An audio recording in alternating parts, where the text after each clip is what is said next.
तोहार लागेला फरेबी जवनिया के राज खोला बोला ए जान बोला नहाता रुके करनाल से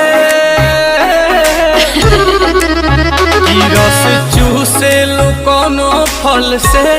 कि धोवे लो गुलाब जल से रस चूसे लो कोनो फल से कि धोवे लो गुलाब जल से रस चूसे लो कोनो फल से कि धोवे लो गुलाब जल से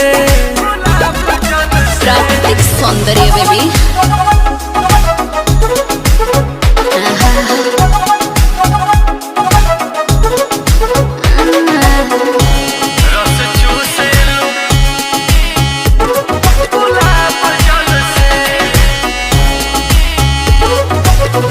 नशीली आंखों का नशा उस पे बोतल का मजा दीवाना सबको बनाती हो कितनों को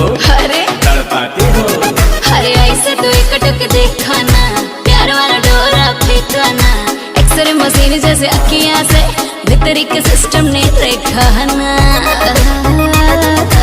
खुद तो देखावा तारू हमर नहीं दोस्त बा अच्छा कौन लोस बा काय देखोगे देखी के डरे से ताहर दीपी होता रे से हमर पानी परेशान कल से ओ रस चूसे लो कोनो फल से कि धोवे लो गुलाब जल से रस चूसे लो कोनो फल से कि धोवे लो गुलाब जल से रस चूसे लो कोनो फल से कि धोवे लो गुलाब जल से रस चूसे लो गुलाब जल से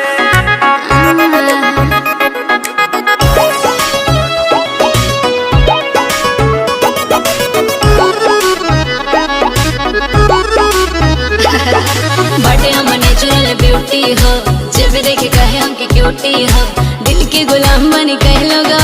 कल चाहे प्यार वाला ब्यूटी हो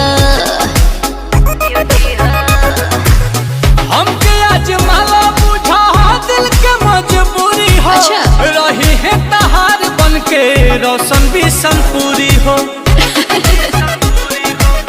लाभ मिलिया करानी दिलावा के धागा रानी जोड़ो नील कमल से ओ रस चूसे लो कोनो फल से कि धोवे लो गुलाब जल से हो रस चूसे लो कोनो फल से कि धोवे लो गुलाब जल से हो रस चूसे लो कोनो फल से